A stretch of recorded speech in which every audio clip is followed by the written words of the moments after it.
जिंदा रहेंगे या फिर मरेंगे कोई बात नहीं है।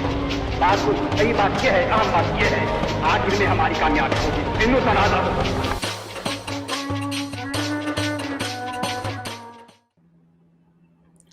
जम्बूद्वीपे भरतखंडे आर्यावर्ते भारतवर्षे।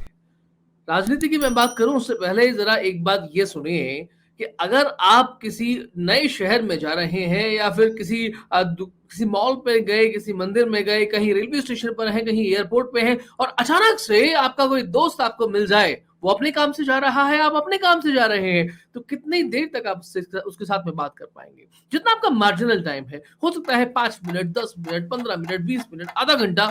बहुत बहुत वो जिसको कहते हैं ना जिगरी दोस्त है, और वो जो एक कच्चे दोस्त जिसको चटाबडी कहते थे, चटी बडी कहते हैं, ऐसा कोई इस तरीके का है, तो आपको पास मार्जिनल टाइम दोनों के पास मिल रहा है तो 1 घंटा।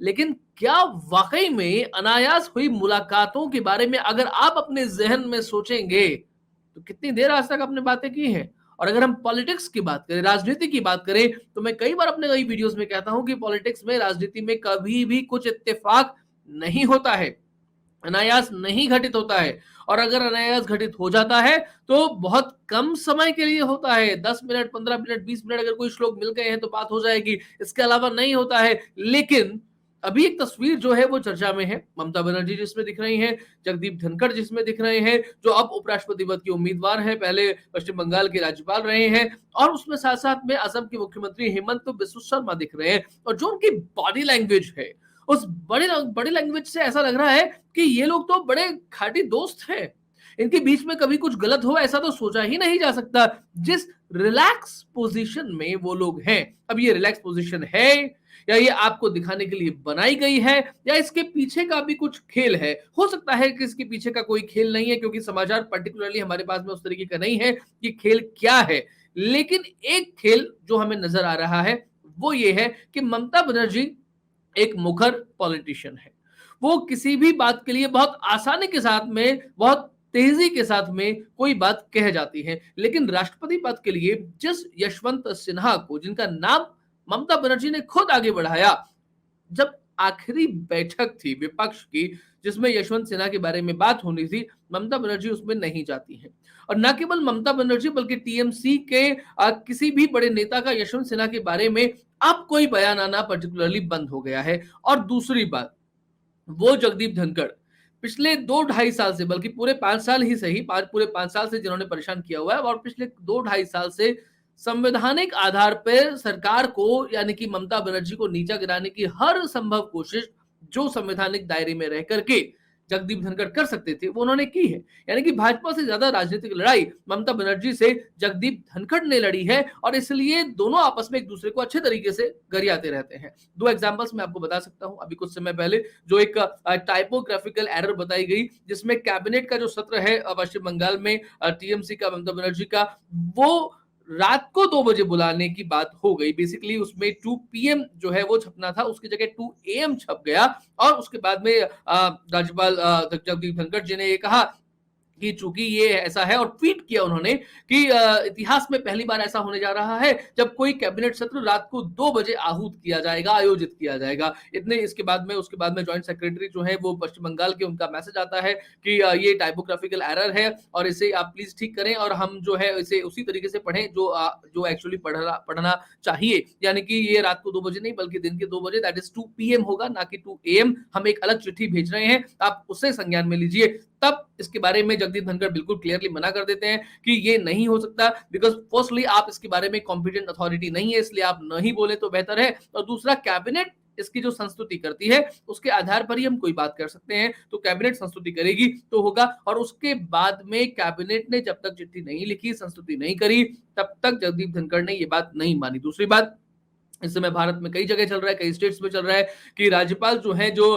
वीसी हुआ करते थे स्टेट यूनिवर्सिटीज के, उसको उसको हटा करके अब मुख्यमंत्री जो है वो स्टेट यूनिवर्सिटीज के वीसी, वाइस चांसलर जो है, कुलपति, वो तय कर रहे हैं। और पश्चिम बंगाल में भी यही होना चाहा, लेकिन यहाँ पर जगदीप धनखड़ जी ने जो अड़ंगा लगाया कि इनपुट्स जो है वो ठीक नहीं है, इसलिए आप ऐसा नहीं कर सकती हैं, और ममता बनर्जी एक्चुअली कुछ नहीं कर पाई। स्टेट यूनिवर्सिटीज के वीसी जगदीप धनखड़ के हिसाब से ये आगे बढ़े, यानी कि दोनों ही मामलों में ममता बनर्जी को मुंह की खानी पड़ी। और जिस तरीके से जगदीप धनखड़ विक्टिम्स के घर पे जाते हैं, जिस तरीके से जगदीप धनखड़ ने कहा कि मुझे खतरा है यहाँ पर, और खतरा किससे है? ममता बनर्जी से, यानी कि ममता बनर्जी की सरकार से, तृणमूल कांग्रेस से, उनके कार्यकर्ताओं से जान का खतरा है। इस तरीके की चीजें भी आई। ऐसे में एक ऐसे व्यक्ति के साथ में ममता बनर्जी रिलैक्स पोजीशन में बैठती हैं और उनके उनकी उम्मीदवारी पर, उपराष्ट्रपति पद पर बनने जा रहे हैं, उपराष्ट्रपति बनने जा रहे हैं, तो कोई कोई बयान नहीं, टीएमसी के किसी नेता का कोई बयान नहीं, इतनी मुखर राजनीति का, इतनी घाघ राजनीति का कोई बयान नहीं आना, क्या ये संदेह उत्पन्न नहीं करता? और क्या इसके आधार पर ये नहीं कहा जा सकता कि ये मुलाकात जिसके बारे में ये कहा गया, हेमंत बिस्व शर्मा ने जो कहा कि भाई राज्यपाल जो है वो जो थे जगदीप धनखड़ साहब, ये दार्जिलिंग आए हुए थे, उन्होंने मुझे बुला लिया तो मैं वहां आ गया, ममता बनर्जी भी वहां आ गई, चाय पर चर्चा हो गई। भाई चाय पर चर्चा होती तो 15-20 मिनट हो जाती, आधा घंटा हो जाती, 2 घंटे तक आप चर्चा करते रहे हैं, 2 घंटे आपने चर्चा की है। क्या इस चर्चा का कोई वजूद नहीं होना चाहिए, कोई मायने नहीं होने चाहिए? एक बात और मैं आपको बता दूं कि हेमंत बिस्व शर्मा ये कांग्रेस के नेता रहे हैं पूर्व में पहले, और जब कांग्रेस में राहुल गांधी से मिलने गए थे तो वो अपने पपी को बिस्किट खिलाते रहे, हेमंत बिस्व शर्मा को उन्होंने टाइम नहीं दिया, और उसके बाद में हेमंत बिस्व शर्मा पार्टी छोड़ते हैं, भाजपा ज्वाइन करते हैं। उसके बाद में जो चीजें होती हैं पूर्वोत्तर में, भाजपा का संगठन जिस तरीके से आगे बढ़ता है, लीडरशिप आगे बढ़ती है, और आज पूर्वोत्तर में हर जगह पर भाजपा दिखाई जाती है, कमल खिलता है, इसमें हेमंत बिस्व शर्मा का बड़ा योगदान है। लेकिन एक बात और ध्यान दीजिएगा कि हेमंत बिस्व शर्मा और ममता बनर्जी ये दोनों ही यूथ कांग्रेस के नेता रहे हैं, और दोनों में पहले ही बहुत गहमा गहमी रही है। और 2019 के लोकसभा चुनाव जब हुए थे, ऑन दैट टाइम जब हेमंत बिस्व शर्मा बंगाल में भाजपा का चुनाव प्रचार करने के लिए गए थे, तो उनके काफिले में बहुत तोड़फोड़ की गई थी, बड़ी परेशानी हुई थी। हेमंत बिस्व शर्मा को पर्टिकुलरली चोट नहीं आई, लेकिन उनके साथ में जिस तरीके की हरकतें हुई, शायद वो हेमंत बिस्व शर्मा वो नहीं भूल सकते थे। लेकिन ममता बनर्जी इस मुलाकात के बारे में क्या कहती हैं कि हेमंत बिस्व शर्मा अच्छे आदमी हैं, और उन्होंने कामाख्या देवी दर्शन जब मैं करने गई थी तो हेमंत बिस्व शर्मा ने मेरी बड़ी मदद की थी, बड़ा सहयोग किया था, इसलिए मैं भी चली गई उस मुलाकात के लिए। क्या इतनी बात कह करके जगदीप धनखड़ और हेमंत बिस्व शर्मा और ममता बनर्जी के बीच की इस मुलाकात को सामान्य माना जा सकता है, जबकि ये तीनों लोग आपस में धुर विरोधी, जिसे एंटी कह सकते हैं, ऐसे तीनों के तीनों लोग इस पोजीशन में बैठे हुए हैं और 2 घंटे तक बात कर रहे हैं। द्रौपदी मुर्मू जो राष्ट्रपति पद की एनडीए की उम्मीदवार हैं, उनके बारे में ममता बनर्जी को नहीं बताया गया था, और ममता बनर्जी ने कहा था कि अगर आप हमें पहले बता देते तो शायद हम द्रौपदी मुर्मू को ही समर्थन कर देते, अब हमें समर्थन उनको हम नहीं कर सकते, हमें यशवंत सिन्हा को समर्थन करना पड़ेगा क्योंकि उनका नाम हमने लिया। ऐसे में अब उपराष्ट्रपति पद के लिए, क्योंकि मैंने भी पहले एक वीडियो में कहा था और आज भी कहता हूं कि उपराष्ट्रपति पद के लिए ममता बनर्जी को बताया जा रहा है शायद कि जगदीप धनखड़ का नाम हम जो है वो प्रपोज कर रहे हैं। लेकिन यहाँ पे तो बात ये है कि द्रौपदी मुर्मू को राष्ट्रपति बनाने के लिए तो फिर भी कुछ लॉबिंग करनी पड़ी होगी, कुछ वोट्स जो हैं वो उनको उनके बारे में कहा गया होगा कि आप हमें वोट दीजिए। अब तो 62% उनके वोट हो गए थे। लेकिन उपराष्ट्रपति पद की बात करें तो एनडीए को छोड़िए, भाजपा केवल अपने दम पर ही जगदीप धनखड़ जी को उपराष्ट्रपति बना सकती है। यहां भाजपा के अलावा एनडीए की भी आवश्यकता नहीं है, हालांकि वोट सभी मिलेंगे। ऐसे में भाजपा उपराष्ट्रपति पद का उम्मीदवार जगदीप धनखड़ को बनाया जा रहा है, ये बात ममता बनर्जी के कान में क्यों बताएगी, किस कारण से बताएगी? आपने तब भी नहीं बताया था जब ममता बनर्जी के स्टेट वेस्ट बंगाल में राज्यपाल के तौर पे नियुक्ति की गई थी जगदीप धनखड़ की। उस बात पर भी विरोध किया था ममता बनर्जी ने कि आपने हमें नहीं बताया कि आप किसे राज्यपाल बना रहे हैं, क्योंकि अक्सर ऐसा कई बार भारत में अब तक देखा जाता रहा है कि जिसे राज्यपाल किसी राज्य का बनाया जा रहा है तो उस मुख्यमंत्री को एक कॉन्फिडेंस में लिया जाता है कि भाई इन व्यक्ति को हम राज्यपाल नियुक्त कर रहे हैं। लेकिन तब आपने नहीं बताया, राष्ट्रपति पद की उम्मीदवारी के तौर पे आपने नहीं बताया, अब आपने बताया। इसका मतलब क्या ममता बनर्जी, मैं ये तो नहीं कह सकता कि ममता बनर्जी एक बार फिर से भाजपा की रेल में सवार होंगी या डिब्बा बनेंगी, लेकिन कहीं ना कहीं शायद कोई ना कोई डील तो हो रही है। इसी साल मार्च के महीने में अमित शाह बंगाल जाते हैं और वहां एक, हालांकि भाजपा के एक चीज रही है कि अक्सर जो है वो भाजपा के जो संगठन में बातें बाहर नहीं आती हैं, ये उनकी बड़ी ताकत है। लेकिन वो बात बाहर आ गई थी कि अमित शाह ने जब ये कहा कार्यकर्ताओं से कि स्टेट बीजेपी जो है वो अपने मुद्दे खुद डील करे, अपनी लड़ाई खुद लड़े, केंद्र से बहुत ज्यादा अपेक्षा ना करे। देखिए, आप घर में होते हैं, अपेक्षाएं होती हैं। हालांकि ये कहा जाता है कि कंपैरिजन से आपको दूर भागना चाहिए, कंपैरिजन नहीं करना चाहिए, लेकिन ये दुनिया है, संसार है, और यहाँ कंपैरिजन होगा, तुलना होगी, और साथ साथ में घर परिवार में है, चाहे वो बुजुर्ग हैं या छोटे बच्चे हैं, पति पत्नी भाई बहन है, अपेक्षाएं भी होंगी कि आप उनके किसी कार्य में बिना बताए सहयोग करें। लेकिन यहाँ पर क्या कहा गया कि अगर सोचिए कि अगर सेंट्रल में भाजपा की सरकार नहीं होती, एनडीए की सरकार नहीं होती, तो क्या करते? तब भी आपको अपनी लड़ाई लड़नी होती। लेकिन ये हाइपोथेटिकल सवाल हो गया, हाइपोथेटिकल प्रश्न हो गया कि तब क्या करते? प्रश्न ये होना चाहिए कि एक्चुअली अभी तो आपकी सरकार है, लेकिन आप ममता बनर्जी या तृणमूल कांग्रेस के द्वारा चलाए जा रहे बंगाल में राजनीतिक हत्याएं, उस खूनी खेल पर अंकुश नहीं लगा पा रहे। ये एक सत्य है। उन परिवारों से जाकर के पूछिएगा जिन्होंने अपने बेटे खोए हैं, जिन बहनों ने अपने भाई खोए हैं, जिन पत्नियों ने अपने पति को खोया है, और उसके बाद में सोचिएगा, उसके बाद में कहिएगा। हमारे चैनल पर कुछ लोग आए हैं जो अपना नाम नहीं बताते, अपना चेहरा नहीं दिखाते, लेकिन क्यों नहीं बताते? क्योंकि उनको पता है कि अगर उनका नाम और चेहरा सामने आ गया, अगले दिन पुलिस उन्हें उठा करके ले जाएगी।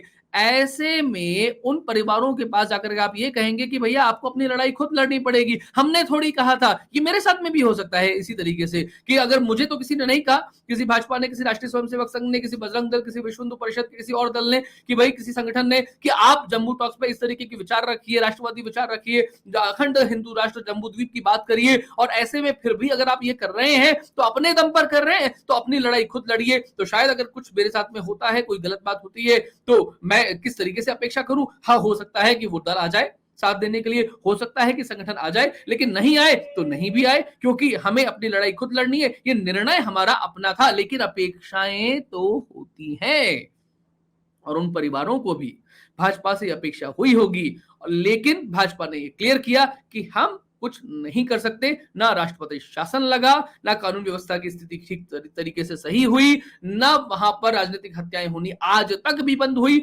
अपहरण होने बंद नहीं हुए। आपके कार्यकर्ताओं को आज भी परेशान किया जा रहा है, मारा जा रहा है, लूटा जा रहा है, पीटा जा रहा है। सब काम जो हो सकता है वो बंगाल में आपके राजनीतिक कार्यकर्ताओं के साथ में, आपके संगठन वाले लोगों के साथ में किया जा रहा है।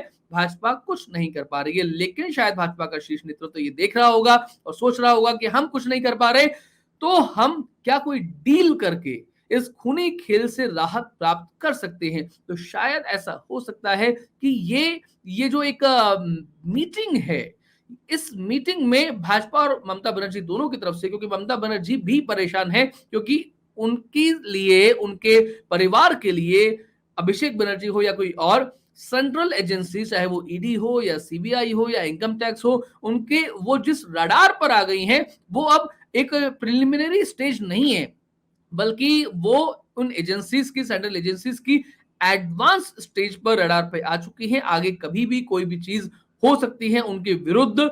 जब ऐसी चीज होती है तो ममता बनर्जी, अभिषेक बनर्जी और उनके जो परिवार के और लोग हैं, उनके साथ में क्या हो सकता है ये अलग बात है, लेकिन बंगाल में उस समय क्या हो सकता है ये एकदम दूसरी बात है। इसलिए शायद एक विन विन सिचुएशन बनाई गई हो कि सेंट्रल एजेंसी जो हैं वो आपके लिए उतना गड़बड़ अब नहीं करेंगी जितना गड़बड़ अब तक होता रहा है, और राज्यपाल जो बनाया जाएगा ये भी आपकी मर्जी का, आपकी पसंद का हो सकता है, या मर्जी और पसंद का ना भी हो तो वो राज्यपाल आपकी सरकार में उस तरीके से दखलंदाजी नहीं करेगा जैसी जगदीप धनखड़ जी किया करते थे। और ममता बनर्जी अब राजनीतिक हत्याओं के इस खूनी खेल को बंद कर दें पूरे तरीके से, ये भाजपा की डिमांड हो सकती है। या फिर जिस तरीके से एक मुस्लिम तुष्टीकरण वहां किया जा रहा है, यहां पर वो चीज ठीक रहे, इसके बारे में बात हो सकती है। क्योंकि भाजपा ये बात अच्छी तरीके से जानती है कि ममता बनर्जी केवल और केवल कोई समझौता करती है तो अपने फायदे के लिए करते हैं। इवन 2016 के विधानसभा चुनावों के बारे में भी ये है,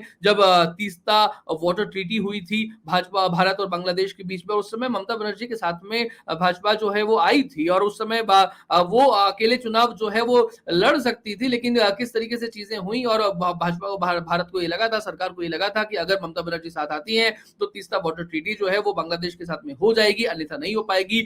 जो चुनाव लड़ा भाजपा ने उस समय, केवल 3 3 सीट आई थी बंगाल की विधानसभा में भाजपा को। उसके बाद में 2019 में भाजपा के लिए लड़ती है लोकसभा चुनाव, अपने दम पर लड़ती है, पूरे तरीके से लड़ती है, जोर-शोर से। 18 सीटें भाजपा को आती है लोकसभा चुनावों में। 2021 के विधानसभा चुनावों में भी भाजपा को शायद यही अपेक्षा थी, लेकिन जय श्री राम का नारा उस तरीके से नहीं चल पाया।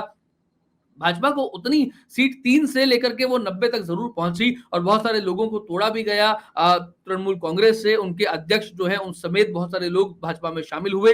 भाजपा की हार हुई ये कह सकते हैं हम, लेकिन उस हार से परेशानी नहीं हुई। हार के बाद में जो हिंसा हुई उसने न केवल बंगाल को बल्कि पूरे राष्ट्र को, पूरे देश को उद्वेलित किया था कि बंगाल में भाजपा का केंद्रीय नेतृत्व वो चीज नहीं कर पाया, ममता बनर्जी पर अंकुश नहीं लगा पाया, आपका 56 इंची सीना वहां पर काम नहीं आया, आप कुछ नहीं कर पाए। तो शायद ऐसा लगता है कि ममता बनर्जी का साइलेंट रहना यशवंत सिन्हा पर और अब जगदीप धनखड़ पर ये किसी न किसी डील की तरफ इशारा करता है जो ममता बनर्जी में और भारतीय जनता पार्टी के केंद्रीय नेतृत्व में हो रही है। शायद वो यही हो सकती है जो मैंने आपको बताया, या इसमें कुछ और चीजें जल्दी ही आपके सामने आ सकती हैं। जो हमें लगा वो हमने बताया। आपको आज का ये कार्यक्रम कैसा लगा? अब हमें जरूर अपनी टिप्पणियां, अपनी कमेंट्स करके बताइएगा। आपको लगता है कि हम राष्ट्र धर्म के लिए कुछ अच्छा काम कर रहे हैं? वीडियो को लाइक और शेयर करें, चैनल को सब्सक्राइब करें और पत्रम पुष्पम अर्थात धर्मांश नियमित रूप से हमें अवश्य सहयोग रूप से अर्पित करें। आज के कार्यक्रम में इतना ही। नमस्ते, जय हिंद, जय भारत, वंदे मातरम।